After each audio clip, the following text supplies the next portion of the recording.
Full റീസ്റ്റോറേഷന് കൊടുക്കുന്നതിന് മുമ്പ് ഇങ്ങനെയായിരുന്നു എൻ്റെ സീൻ. കല്ലറയിലുള്ള അലമിരയിൽ റീസ്റ്റോറേഷന് കൊടുത്തതിന് ശേഷം ഇങ്ങനെയാണ് അവസ്ഥ. ഒന്നാമത്തെ കാര്യം, പറഞ്ഞ പെയിന്റ് അല്ല അടിച്ചത്. ഡുവൽ ടോൺ ആണ് അടിച്ചേക്കുന്നത്. ഇരുട്ടത്തൊക്കെ കണ്ട പച്ച, അല്ലാതെ വെയിലടിക്കുമ്പോൾ നീല, ആ രീതിക്കാണ് ചെയ്തേക്കുന്നത്. ഇതിൽ ഞാൻ എങ്ങനെ നോക്കിയിട്ടും പച്ച കാണുന്നില്ല, പച്ചയും കാണില്ല, നീലയും കാണില്ല. ഇത് വേറെ ഏതോ ഒരു കളറാണ്. പിന്നെ ഗ്ലാസ് എവിടെയോ കളഞ്ഞിട്ടിരുന്ന ഗ്ലാസ്സിനെടുത്ത് വെച്ച് തന്നു.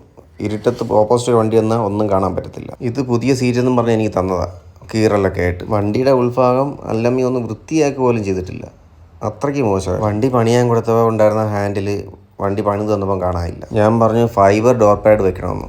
അവൻ വേറെ ഏതോ വണ്ടിയുടെ ആക്രി ഡോർ പാഡ് എടുത്ത് വെച്ച് തന്നു. വണ്ടിയുടെ ഏറ്റവും ഇമ്പോർട്ടൻ്റ് ആയ ബാറ്ററിക്ക് ക്ലാമ്പ് ഇല്ലാതെ അവൻ തന്നു. എൻ്റെ ക്ലാമ്പ് കിട്ടാനില്ലാന്ന് കള്ളവും. എന്നിട്ട് തൊട്ടടുത്തുള്ള ആക്സറീസ് കടയിൽ നിന്ന് ഞാൻ ക്ലാമ്പ് മേടിച്ചു. സീറ്റ് ബെൽറ്റിൻ്റെ കാര്യം പറഞ്ഞപ്പോൾ, സീറ്റ് ബെൽറ്റ് വേറെ ഒരു കുഴപ്പവും ഇല്ല, അതിനകത്ത് എന്തെങ്കിലും കുരയും കിടക്കുക എന്തെങ്കിലും ആയിരിക്കും, അല്ല വർക്ക് ആവില്ലെന്ന് പറയുന്നത്. മുന്നേ വർക്കായിക്കൊണ്ടിരുന്ന ലൈറ്റുകൾ പോലും ഇപ്പം വർക്കാവുന്നില്ല.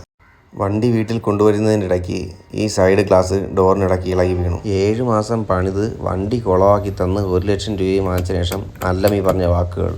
എടാ, നീ തന്ന പൈസ എല്ലാം ഞാൻ കൊണ്ട് കൊടുത്തു കേട്ടാ, ഇതിൽ ഒരു പൈസ ഞാൻ എടുത്തിട്ടില്ല. നീ പറഞ്ഞല്ലേ ഇതിന്റെ പകുതി പൈസ എനിക്കാണ്, നീ വന്ന് ചോദിച്ചു നോക്കടാ.